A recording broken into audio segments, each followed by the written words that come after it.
Before we dive into today's story, we have a humble request. Please consider subscribing to this new channel. Help us hit our first milestone of 1,000 subscribers.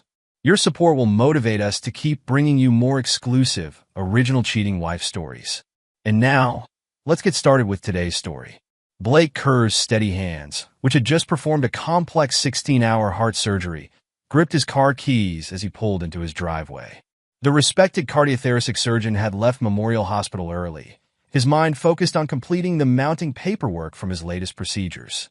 The evening shadows stretched across his upscale home as he entered silently, his surgeon's instinct for quiet movement serving him well. As he approached his study, Patricia's voice drifted down from their bedroom, her tone carrying an unfamiliar note of calculation. "Mom, I've got it all planned out." Patricia's words sliced through the quiet house. Blake froze, his hand hovering over the study door handle. Something in her voice, a smug satisfaction, made him pause. "Once he's done paying for the kids' college, I'm filing for divorce," Patricia continued, each word driving an icy spike into Blake's chest. "Then I'll accuse him of domestic crime and live with Casey and the kids from his money." Blake's world tilted on its axis. Casey Dawson, the tennis coach, the man who had been spending an inordinate amount of time with his wife under the guise of improving her serve. The mysterious text messages that made Patricia smile secretively. Her sudden dedication to fitness that had her spending hours at the tennis club. The pieces clicked together with the same precision Blake used in the operating room. Late-night tennis meetings. Hush phone calls. The way Patricia's eyes would light up at the mention of her training sessions. A lesser man might have burst into the room, confronting his wife in a rage. But Blake Kerr hadn't become one of the country's top cardiothoracic surgeons by acting on impulse. His mind, trained by years of high-stakes surgeries, was already analyzing, planning, preparing. Without making a sound, Blake retreated to his study. His movements were deliberate, controlled, the same way he handled a scalpel during a critical procedure.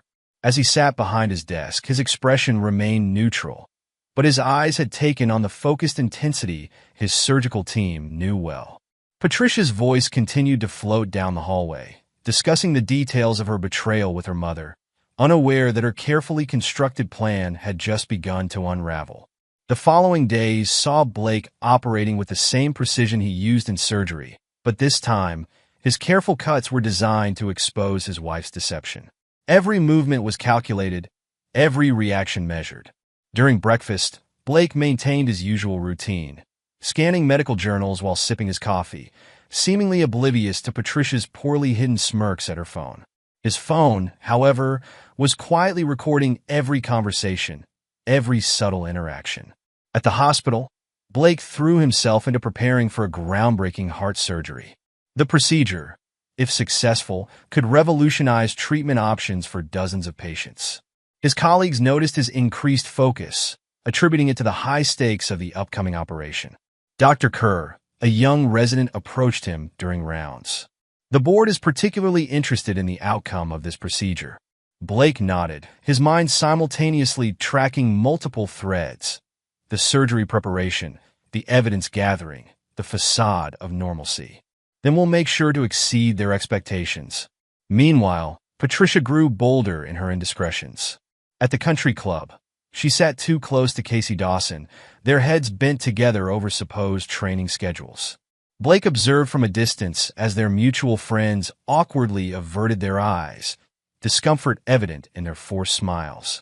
Jay Fuller, Blake's longtime friend and fellow doctor, approached him at the club bar. "Hey, Blake, Patricia mentioned she'd be late tonight. Something about an emergency tennis committee meeting." Blake noticed the slight tremor in Jay's voice, the way his eyes wouldn't quite meet Blake's. Another piece of the puzzle clicked into place. Jay was complicit in covering Patricia's affair. "Thanks for letting me know," Blake replied smoothly, logging this betrayal away with the others. Later that day, Blake met with Lawrence Sullivan, the city's most formidable divorce attorney. The meeting took place in a private room at a downtown restaurant, far from prying eyes. "Document everything," Sullivan advised, his expression grim. "Every meeting, every call, every suspicious transaction." Blake pulled out a tablet, displaying the evidence he'd already gathered. I'm ahead of you there. Sullivan's eyebrows rose as he swiped through the files. Most clients come to me with suspicions. You're bringing me a case. The discovery of Patricia's secret bank account came through meticulous investigation. Blake traced the money transfers with the same attention to detail he used in examining medical charts. Each transaction told a story of premeditated betrayal. Then came the email from Brooke Dawson. Casey's ex-wife had heard rumors about his latest student and felt compelled to reach out. Dr. Kerr, her message began. You should know that Casey has a pattern. He specifically targets wealthy married women. Your wife isn't his first, and she won't be his last. Brooke's information provided a critical piece of the puzzle. Casey Dawson wasn't just an opportunistic tennis coach. He was a calculated predator with a history of similar affairs. At the hospital, Blake channeled his personal turmoil into professional excellence. The revolutionary surgery he'd been preparing for became his anchor, a reminder of who he was beyond his failing marriage. The operation itself was a masterpiece of surgical precision. For 8 hours, Blake worked with unwavering focus, his hands steady as he pioneered a new technique that would change lives. Remarkable work, Dr. Kerr. Dr. Troy Clements, the chief of surgery, congratulated him afterward. This will put Memorial Hospital on the map. The celebration dinner that followed was an exercise in restraint. Patricia played her role perfectly, hanging on Blake's arm and beaming with pride. But her phone kept lighting up under the table, Casey's messages providing a constant counterpoint to her performance. Later that night, as Blake worked in his study, Patricia's voice once again carried through the house. She was on another call with her mother, unaware that every word was being recorded. The allegations need to be believable, her mother counseled. We'll start small, emotional manipulation first, then escalate. What about the twins? Patricia asked, referring to Taylor and Sandy. They need to side with me for this to work. They're in college now, her mother replied. Promise them whatever they want. Once we get Blake's money, we can control the narrative. Blake sat in his darkened study, listening to his wife and mother-in-law plot his destruction. His expression remained impassive, but his eyes held the same intensity they did during complex surgeries. Every word they spoke was another piece of evidence, another tool he would use to excise this cancer from his life. As he sat there, Blake Kerr wasn't just a surgeon planning a precision strike. He was a man preparing to cut out the malignancy that threatened to destroy everything he'd built. And like every surgery he'd performed, failure wasn't an option. Blake Kerr sat in his office at Memorial Hospital, his fingers dancing across the keyboard with surgical precision. The screen displayed his banking interface as he methodically transferred assets to secure accounts he'd established days earlier. Each transaction was documented, photographed, and logged with the same attention to detail he brought to his medical charts. A notification popped up, another successful transfer. The joint accounts were being drained, though Blake carefully left enough to avoid any legal complications. His mouse hovered over the college tuition payment portal before clicking Cancel on the upcoming installments. His phone buzzed, a text from Taylor and Sandy confirming their lunch meeting. Blake had chosen an upscale restaurant across town, far from their usual haunts where Patricia's social circle might spot them. The twins arrived together, their father's punctuality evident in their timing. Taylor, with her father's analytical mind, and Sandy, possessing his quiet strength, settled into their seats. Concern creased their brows at their father's unusual secrecy. Dad, what's going on?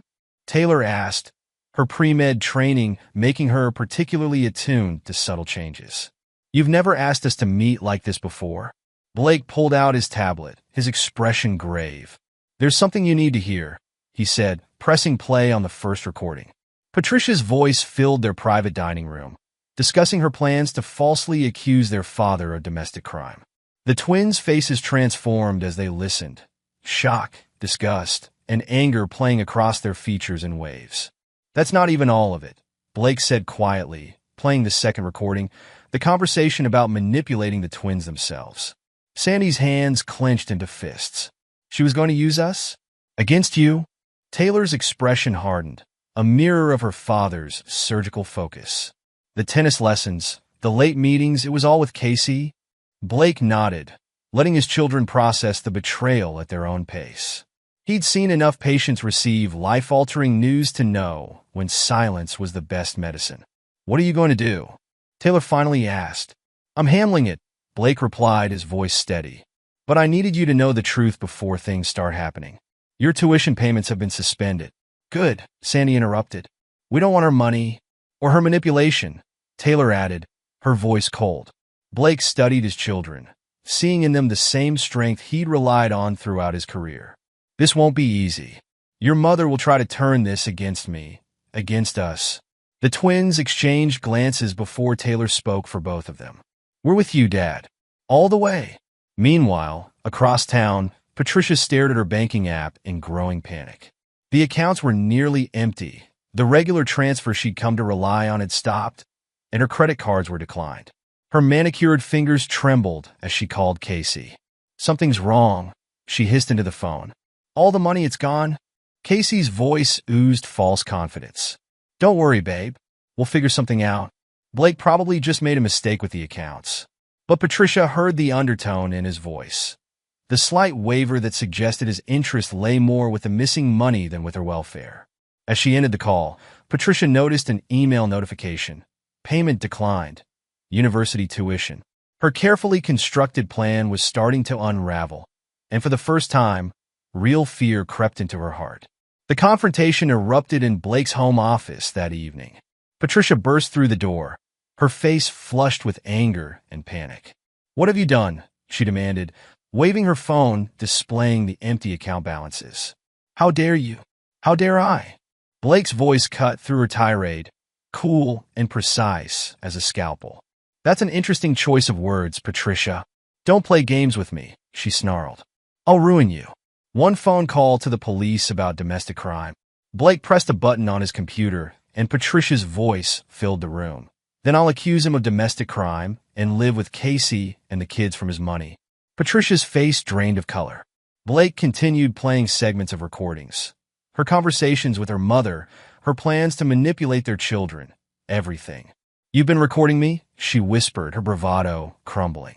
"Let's be precise," Blake said, his tone clinical. "I've been gathering evidence.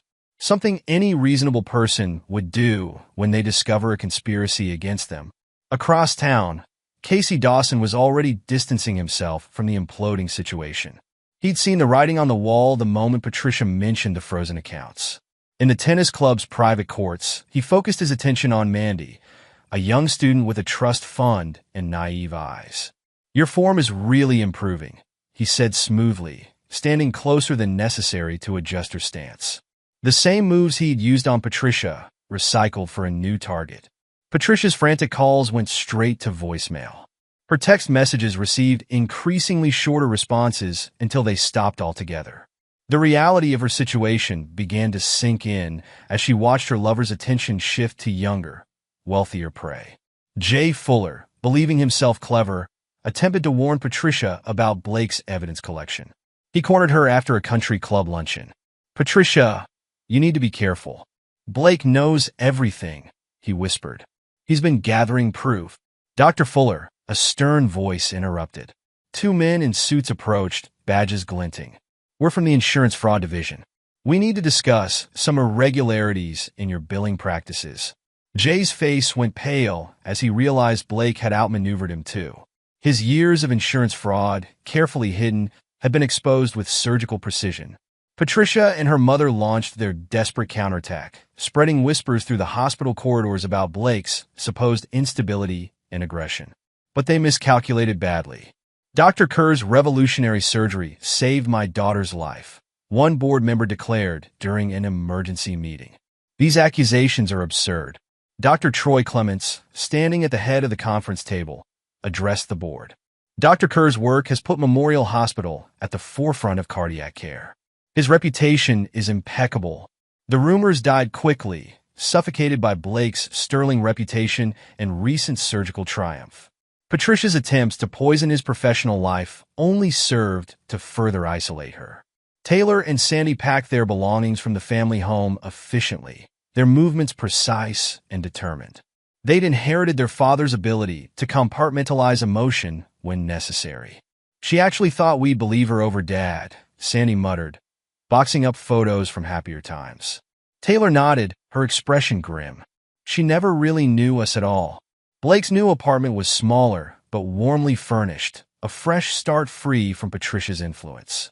The twins settled in easily, their presence transforming the space into a real home. Casey made one last desperate attempt to salvage something from the wreckage. He approached Blake in the hospital parking lot, a manila envelope in his hands. "I have evidence that could embarrass you," he said, trying to sound threatening. "Photos, emails." Blake didn't let him finish. Without a word, he handed Casey his own envelope.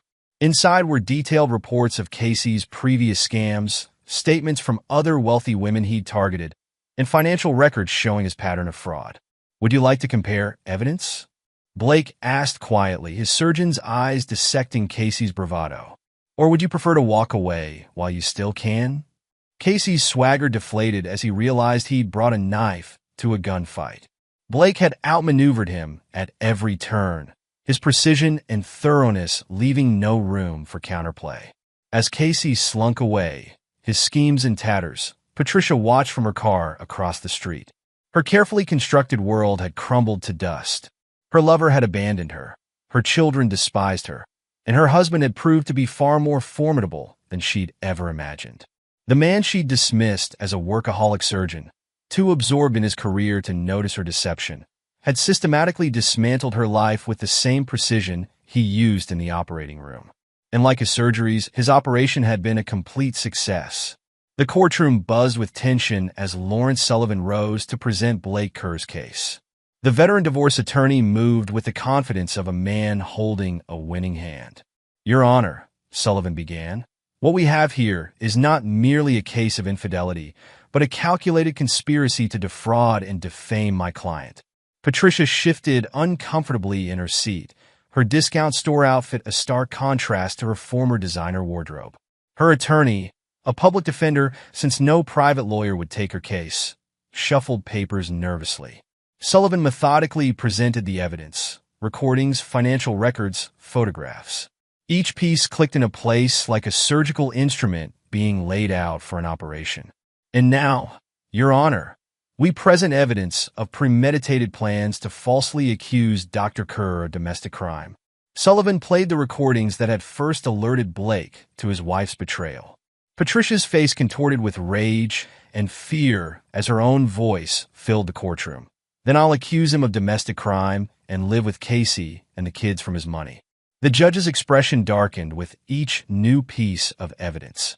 When Patricia's mother took the stand to testify against Blake, Sullivan was ready. "Mrs. Henderson," Sullivan addressed Patricia's mother, "could you explain these emails?" He projected a series of messages onto the courtroom screen, showing years of the older woman facilitating her daughter's affairs. "That's private correspondence," Patricia's mother sputtered. "Indeed," Sullivan replied coldly. "Private correspondence showing a pattern of enabling adultery and fraud.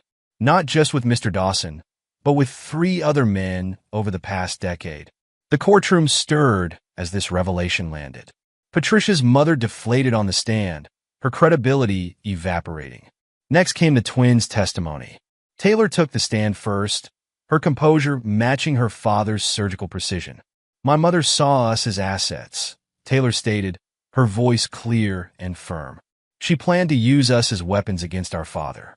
But Dad never once spoke ill of her to us. He let the truth speak for itself." Sandy followed, his testimony equally damaging. "While Mom was plotting with her tennis coach, Dad was saving lives and supporting our dreams." The choice of who to believe wasn't hard. Throughout their testimony, Blake sat stoically, his expression neutral, but his eyes reflecting pride in his children's strength. The judge's disgust became increasingly evident as the case unfolded. When news arrived that Casey Dawson had fled town, served with multiple lawsuits from previous victims emboldened by Blake's stand, it was the final nail in Patricia's coffin. "These other women," Sullivan explained, "all wealthy, all targeted by Mr. Dawson, all with similar stories. Mrs. Kerr wasn't his first victim, but thanks to Dr. Kerr's actions, she will be his last." Patricia slumped in her chair as her carefully constructed world collapsed completely. The lover who had promised to stand by her was gone, Her mother had been discredited, and her own children had testified against her. The judge's ruling was decisive and devastating. 3 months after the divorce ruling, Patricia stood outside Blake's apartment building, her expensive makeup unable to hide the toll of recent events. She pressed the buzzer repeatedly, her desperation evident. Blake answered the door, his expression impassive. The contrast between them was stark. While Patricia showed the strain of her downfall, Blake looked stronger than ever. "Blake, please," Patricia began, tears streaming down her face. "I've lost everything. I made a terrible mistake. We could try again, start over." Without a word, Blake pressed play on his phone. Patricia's voice filled the hallway. "Once he's done paying for the kid's college, I'm filing for divorce. Then I'll accuse him of domestic crime." Patricia's pleas died in her throat as Blake quietly shut the door, the soft click more final than any slam could have been. Inside the apartment, Taylor and Sandy were setting up for a holiday dinner, their first of many new traditions. The twins had flourished in their college environments, their father's unwavering support allowing them to focus on their studies despite the family turmoil. "She tried again?" Taylor asked, though she already knew the answer. Blake nodded once, then turned to help with dinner preparations. There was no need to dwell on Patricia's desperate attempts at reconciliation. At Memorial Hospital, Blake's reputation had only grown stronger. His pioneering work in cardiac surgery attracted international attention, and his handling of personal adversity earned him deep respect from colleagues. Among these colleagues, Dr. Claudia Reynolds, a brilliant anesthesiologist, had worked alongside Blake during several groundbreaking procedures.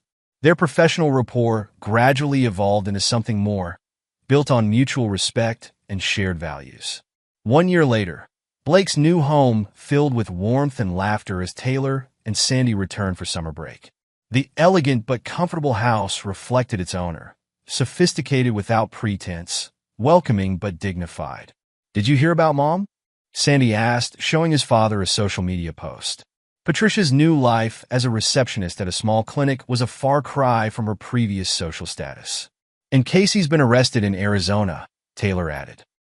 "Tried a scam on the wrong woman, a state prosecutor." Blake absorbed the news with quiet satisfaction, but his attention was drawn to the doorbell. Claudia arrived, bringing dessert for their family dinner.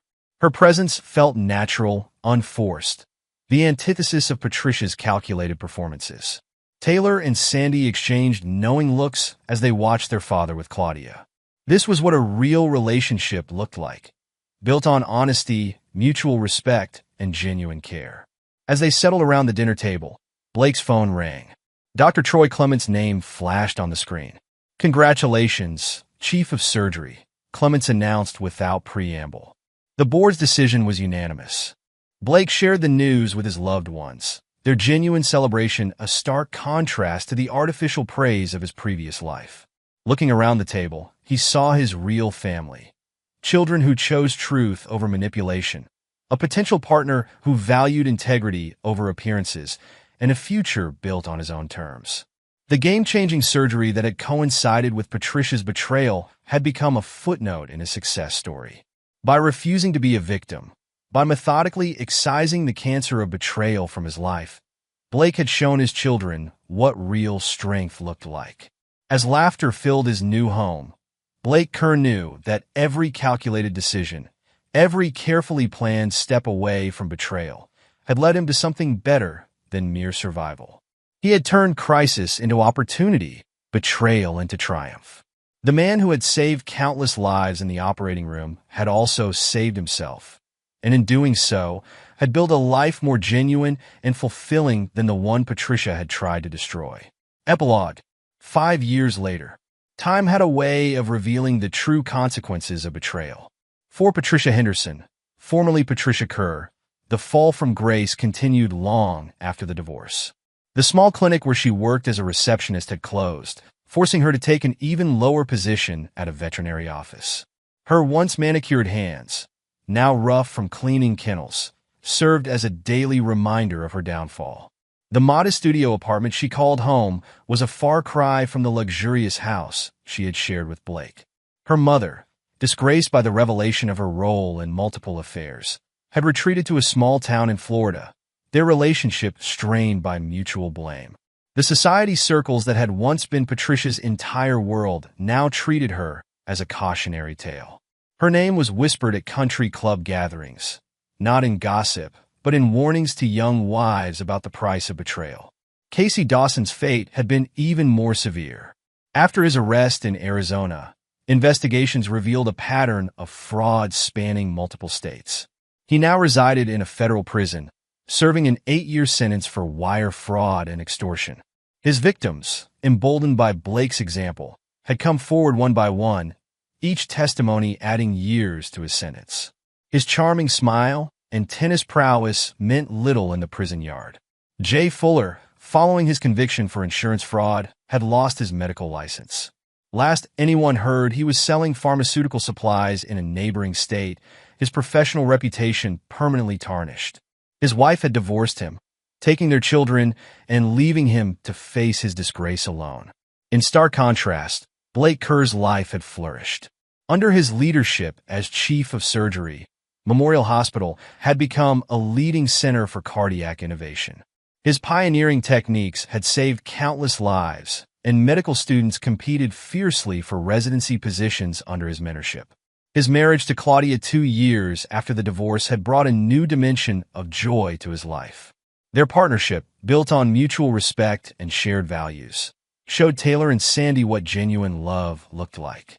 Claudia's steady presence and brilliant mind complemented Blake's strength perfectly, their combined medical expertise making them a formidable team in the operating room and in life. Taylor had followed in her father's footsteps, excelling in medical school and showing promise in cardiothoracic surgery. Her analytical mind and steady hand suggested she would carry on the Kerr legacy of medical excellence. Sandy had chosen a different path, becoming a successful criminal defense attorney, his father's experience having shown him the importance of justice and truth. The twins maintained no contact with their mother. They had received multiple letters from Patricia over the years, each more desperate than the last, but these remained unopened in a drawer. They had chosen to focus on the authentic relationships in their lives rather than the manipulation of their past. Blake and Claudia's home had become the center of family gatherings, filled with the warmth of genuine affection. Holiday dinners, once tense affairs under Patricia's superficial perfectionism, were now celebrations of real connection. The addition of Claudia's young daughter from her previous marriage had brought new light to Blake's role as a father, showing him that family bonds transcended biological ties. Dr. Troy Clements, now semi-retired, often remarked that the hospital's remarkable transformation under Blake's leadership had its roots in that pivotal moment of personal crisis. "Some men are broken by betrayal," he would say. "Others use it as forge to remake themselves stronger." Brooke Dawson, Casey's ex-wife who had first warned Blake, had found her own peace. Her decision to reach out had not only helped Blake, but had given other victims the courage to come forward. She occasionally consulted with advocacy groups, helping women identify and avoid predatory relationships. The country club that had once been the stage for Patricia's indiscretions had changed as well. The old guard of enablers and secret keepers had largely been replaced by a younger crowd who valued authenticity over appearances. Blake maintained his membership, though he rarely visited. His focus was on substance rather than social status. One day, as Blake left the hospital after a successful surgery, he passed a woman in shabby medical scrubs leaving a hiring agency. It took him a moment to recognize Patricia, her appearance so far removed from the polished socialite she had once been. Their eyes met briefly, hers filled with desperate recognition, his with complete indifference. He continued to his car without breaking stride, his mind already on the family dinner awaiting him at home. That evening, surrounded by the love of his true family, Claudia, the twins, their partners, and his stepdaughter, Blake realized that Patricia's betrayal had ultimately been a gift. It had stripped away the artificial facade of his previous life, allowing him to build something real and lasting in its place. The man who had once discovered his wife's betrayal through an overheard phone call was gone. In his place stood someone stronger, wiser, and more complete. A man who had turned trauma into triumph, betrayal into blessing, and loss into legacy. Blake Kerr had not just survived. He had redefined what it meant to win.